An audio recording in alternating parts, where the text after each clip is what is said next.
Et salut YouTube, alors aujourd'hui on se retrouve pour une nouvelle vidéo, donc débrief des paris d'hier, donc de ce que j'avais dit pour plus ou moins tous les paris, et une nouvelle analyse pour les matchs de Ligue des Champions d'aujourd'hui. Alors du coup, donc on va commencer par rapport à... On va commencer tout simplement par débriefer ce que j'ai dit hier. Donc le premier match, c'était Inter-Tottenham. J'avais dit Inter ou nul. Si je me souviens bien, encore une fois, j'ai pas la vidéo d'hier sous le nez, donc je sais pas. Mais il me semble avoir dit Inter ou nul. Et l'Inter a gagné. Donc bon, avec un but, Tottenham menait 1-0 jusqu'à la 85e, Icardi met une super reprise de volée. Et ensuite un but de la tête sur corner. Donc voilà. FC Barcelone PSV, j'avais dit le Barça gagne par plus de 2 buts d'écart. 4-0. Le Barça a déroulé simplement, c'était propre. Rien à dire. Monaco Atlético Madrid. Alors j'avais dit que je savais pas trop m'exprimer sur ce match, mais que je voyais plus l'Atlético comme gagner, parce que bon, leur effectif était simplement meilleur, et deux équipes en méforme, sur deux équipes en méforme, bah, le talent peut simplement faire la différence. Et donc voilà, bah l'Atlético a gagné. Étoile rouge de Belgrade-Naples. Alors là, je savais pas quoi dire, j'ai dit que je sentais bien l'étoile rouge. Bon, il y a eu match nul, et j'avais dit que normalement Naples devait gagner. Bon, je me suis planté. Galatasaray, Lokomotiv Moscou, donc j'avais parié là-dessus. Et donc Galatasaray a fait un match presque sans bavure parce qu'ils ont pris un rouge à la fin. D'ailleurs le Barça aussi, le Barça Umtiti a pris un rouge. Ils ont pris un rouge à la fin, donc une victoire 3-0 tout de même de Galatasaray, donc qui valide le premier pari. Liverpool PSG, 3-2 pour Liverpool. Je ferai pas un débrief du match du PSG parce que c'est le match que j'ai regardé en entier. Bah, c'était simplement la cata, hein, faut le dire. C'était très très très très très faible. Le contenu, c'est un miracle qu'ils mettent de but.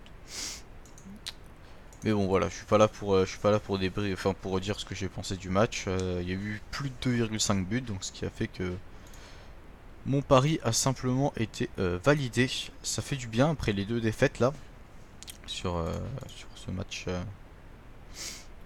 sur ce match là et là. Voilà, ça fait du bien, ça permet de se remettre un petit peu. Donc là, donc comme j'ai dit hier dans les commentaires, je suis parti de 5 euros, hein. Donc sur ce compte BetClick. C'était où? Premier que j'ai vraiment commencé.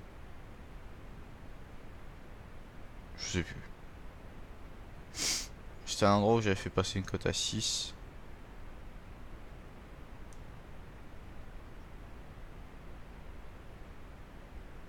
Non, je sais plus c'est où.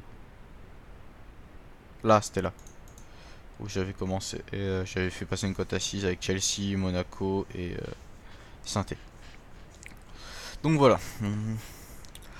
Alors ensuite, donc du coup, FC Bruges, Borussia Dortmund, j'avais dit que le Borussia normalement devrait gagner, même si je connaissais pas assez le FC Bruges. Et Schalke Porto, j'avais dit match nul ou Porto, mais enfin, il y a eu match nul sur deux équipes qui sont pas forcément en forme, et Schalke encore moins que Porto. Donc voilà. Donc maintenant dans mes paris, je vais pas mettre plus de 30, plus de 10% de ma bankroll. Parce que sinon ça permettrait de limiter les pertes au cas où si je perds et voilà. Ensuite, donc du coup les matchs d'aujourd'hui. Les matchs d'aujourd'hui. On va pouvoir commencer. Alors, Ajax Amsterdam contre l'AEK Athènes. Alors, l'Ajax. L'Ajax Amsterdam, si je me trompe bien, c'est vraiment du solide si je me trompe pas, c'est vraiment du solide à domicile. Donc voilà, 3 notamment sur le dernier match européen, 5-0. L'Ajax c'est vraiment solide, en grande forme. L'AEK Athènes, je sais pas vraiment ce que cette équipe vaut. Bon, visiblement c'est aussi solide à domicile, pas trop dégueu à l'extérieur visiblement. A priori je donnerai l'Ajax vainqueur. Simplement parce que leur dernier match européen c'était une victoire face au Dynamo Kiev. Et que c'était assez propre dans l'ensemble. La Ligue des Champions elle est là. Donc Elle est où? Ajax AEK. Bon, voilà, visiblement, la plupart des gens ont tendance à dire comme moi. Avant match. Est-ce qu'il y a des blessés? Oui, il y a des blessés côté Ajax. Oh, Dolberg. Ouh, ça c'est un, oh, ça c'est un blessé assez important. Donc, Huntelaar, Neres. Ah, du coup, c'est peut-être un peu plus dur que je pensais. Surtout que Athènes a fait un match nul à Benfica, si je crois. Non, c'est pas à Benfica. Oui, c'était à Benfica. Non, c'était l'autre club d'Athènes. Pardon, je suis trop con. Et là, donc, il y a Bacadesas qui est suspendu avec un rouge. Boyer qui est blessé. Alors, je sais pas si ce sont des joueurs importants. Pour le coup, je vais regarder ça tout de suite. Euh, bon, là, il n'y a rien dessus.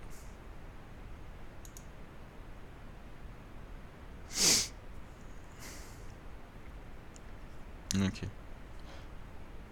d'accord. Donc, bon, je sais pas, ça me semble du coup un peu plus dur que prévu.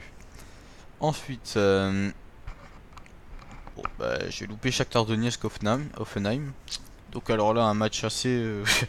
je connais vraiment pas assez les deux équipes. Offenheim en pleine reconstruction, c'est tout ce que je sais. Qui joue au domicile contre une équipe du Shakhtar qui a toujours été assez solide en Ligue des Champions. Euh, a priori, du coup, je dirais le Shakhtar devrait gagner. Le Shakhtar, donc en Ligue des Champions, historiquement, ça a été toujours assez solide. Même en championnat, c'est toujours assez solide.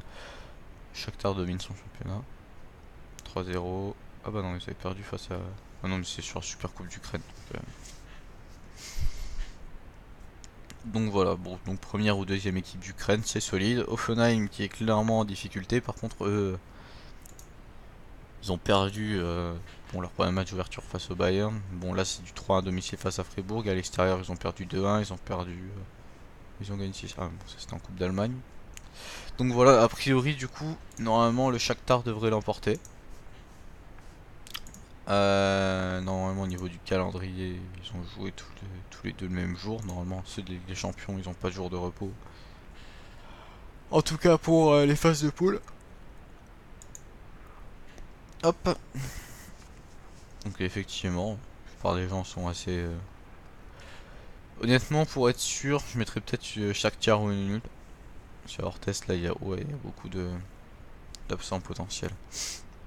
Mais bon, il faut savoir qu'au Mercato, Offenheim a perdu son meilleur buteur. Enfin, beaucoup de ses meilleurs buteurs même d'ailleurs. Parce que le premier match contre le Bayern, le meilleur buteur la saison passée, qui est titularisé, avait marqué 3 buts. Ils ont perdu tous leurs joueurs, donc ils sont en construction clairement. Donc on va voir la cote de Shakhtar nul. Je pense qu'elle doit pas être très haute. Ouais, un 22 ça va. On peut faire un petit combiné avec un autre match assez safe comme ça pour essayer de choper une cote à peu près à 1,50. Et gagner 15 euros du coup si je mise 30. Donc pourquoi pas, on verra. Alors, Victoria Pilsen CSK Moscou. Ah bah non, c'est Young Bucks Manchester United avant. Alors, Manchester United. J'ai des doutes toujours avec cette équipe, j'ai des doutes. C'est pas facile. Euh... Ils sortent de 2 victoires à l'extérieur quand même. A priori, ils sont favoris. Et Young Bucks.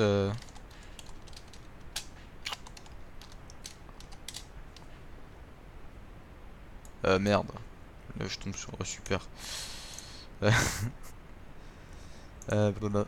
Ah merde, c'est les Young Boys. Oui. Oh là là, je connais tellement pas l'équipe. Excusez-moi. Excusez-moi. Je sais pas ce que ça vaut à domicile. Honnêtement. Voilà, c'est du solide. Bah, de toute façon, c'est en championnat suisse, ils dominent. Et c'est de l'assez solide hein, pour l'instant, ce que je vois, les Young Boys. Est-ce qu'il y a des blessés qui peuvent être majeurs? Au niveau Manchester United, je ne crois pas. Je ne crois pas qu'il y ait de blessés vraiment majeurs côté Manchester United. A priori, Manchester United est favori, surtout après leurs 2 dernières victoires à l'extérieur. Donc voilà. Et puis Under et Hara, ils sont bons, ils sont meilleurs contre les grosses équipes. Est-ce qu'on peut considérer les Young Boys contre une grosse équipe? Ah, Marcos Rojo, Phil Jones, bon, c'est pas des absents, pas des absents vraiment du 11 de départ. Donc bon, voilà. A priori, je mettrais Manchester United. Honnêtement, d'habitude, j'ai tendance à pas être très confiant sur tout ce qu'ils font depuis le début de saison. Mais là, je suis assez confiant. Je pense qu'ils vont assurer leur entrée en Ligue des Champions. Notamment avec une victoire, je dirais. Donc on verra encore une fois sur quoi je parie. Real Madrid-Roma. Bon, le Real Madrid en grande forme, même si match nul sur leur dernier match. La Roma a tendance à ne pas savoir tenir un score. Je dirais que le Real Madrid devrait l'emporter sans trop de soucis, sans vraiment beaucoup d'analyse. Donc, a priori, le Real Madrid devrait gagner sans trop de soucis, je pense. Valence-Juventus. Valence en grande difficulté depuis le début de la saison. Donc Valence qui fait beaucoup de matchs nuls et si je me trompe pas,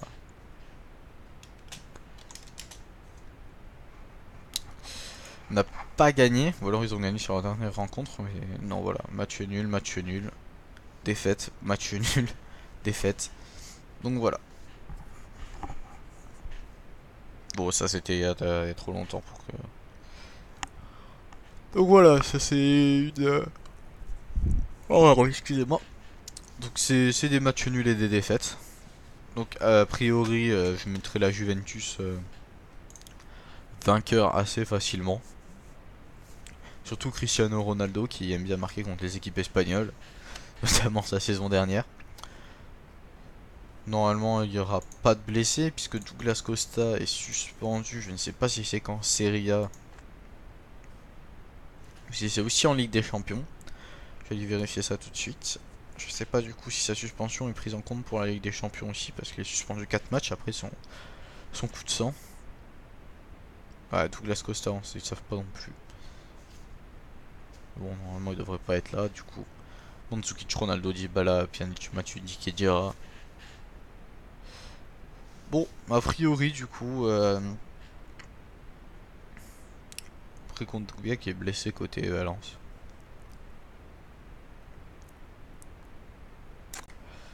Donc je pense que a priori la Juventus devrait gagner.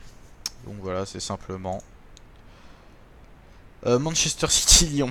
Bon, encore une fois j'ai tendance à soutenir les équipes françaises, mais bon City c'est du solide. Même malgré leurs blessés, donc Kevin De Bruyne qui est vraiment le blessé majeur. Mais bon, a priori De Bruyne est remplacé par Mahrez, ça reste quand même du solide. Lyon, après, ce qui me surprend toujours chez eux, c'est que c'est une équipe qui s'adapte à l'équipe en face. Dans, dans le bon sens du terme comme dans le mauvais. À chaque fois la saison dernière, dans les matchs contre les grosses équipes de Ligue 1, donc comme le PSG, Monaco, l'OM, ils ont toujours été très solides. Même s'ils ont perdu contre le PSG à l'extérieur, mais dans l'ensemble ils ont fait un beau match. Mais contre les petites équipes, genre notamment cette saison, contre Reims, même contre Nice qui a pas fait un bon début de saison, même s'ils se remettent bien en ce moment, contre Nice et contre Caen, c'était leur dernier match je crois, bah clairement c'est pauvre. Donc c'est une équipe caméléone. Ils vont venir à City pour défendre. Clairement, est-ce que la défense va tenir face aux assauts Citizens? La question c'est, on peut regarder par exemple par combien de buts City peut gagner. Man City par plus de 2 buts, Man City par plus d'un but. Honnêtement, c'est une cote à 1,38, je pense que c'est pas dégueu. Donc voilà, je pense que Benfica Bayern Munich. Alors Benfica en championnat, je ne sais pas vraiment ce que ça vaut. Je crois qu'ils sont solides en ce moment. Ouais, une victoire 2-1, une victoire 4-0, 4-1. Oui, donc effectivement, c'est ce que j'avais dit.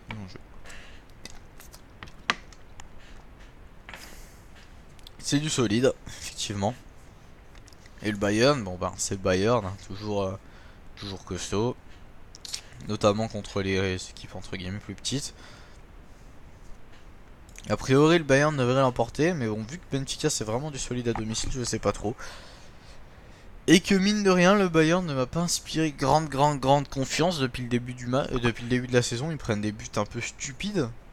Notamment leur dernier match, ils ont pris un penalty à la première minute de jeu, donc c'est un peu stupide, voilà, faut le dire. Donc voilà, j'ai quelques doutes. Honnêtement, je mettrais bon, Bayern au nul. Je pense que la cote est pas très haute, ou alors on peut parier sur le nombre de buts marqués. Benfica va probablement vouloir défendre. Je pense que la cote le plus de 1,5 devrait passer. Le plus de 2,5 se tente. Je pense. Donc voilà.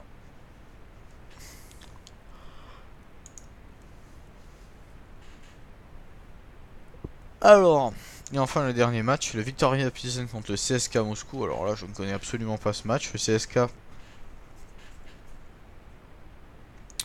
c'est pas Victoria Pilsen, je sais pas du tout ce que ça donne. Donc je sais pas ce que ça donne du tout.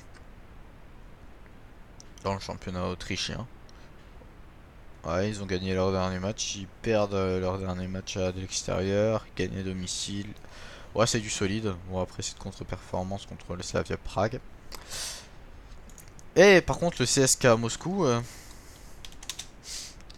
si je ne me trompe pas, eux, c'est un peu plus dur. Ah, quoique non, en fait, absolument pas. Donc je comprends pas pour le coup la cote du CSK Moscou si haute. Moi, je sens bien le match nul sur ce match-là. Je sens bien le match nul, honnêtement. Donc voilà, donc on va faire un petit résumé, ensuite je vais voir sur quoi je parie. Donc Shakhtar, Hoffenheim, Shakhtar, Ajax, AEK, Ajax, Young Boys, Manchester United, Manchester United, Real Madrid contre la Roma, Juventus, plus de 2,5 buts, plus de 2,5 buts, et match nul. Donc voilà, alors sur quoi je vais parier maintenant. euh, je pense que je vais mettre la Juve. Non, Juve ou nul. Déjà Real Madrid, je pense que ça c'est sûr. Et, et, et, et, et, et, et, et, et, Young Boys Manchester United.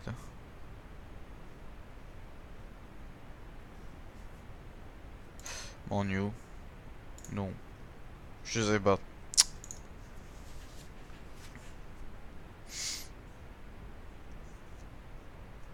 Pourquoi pas sécuriser à base de...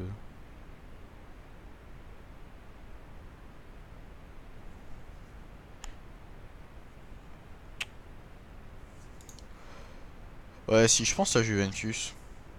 Peut-être même pas mettre le Real Madrid et juste mettre la Juventus, honnêtement. Je pense qu'ils gagneront à l'extérieur, normalement.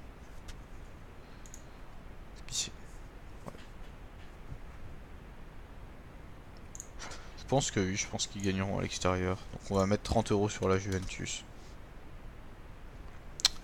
Donc voilà, qui pourrait faire gagner grosso modo 25 €. Donc voilà, c'est mon pari. Donc voilà, j'espère que la vidéo vous aura plu. Donc on se retrouvera du coup demain pour un petit débrief. Du coup demain par contre je tournerai la vidéo vers midi, donc elle sera publiée vers un peu plus de 13 h. Parce que simplement ben j'ai cours.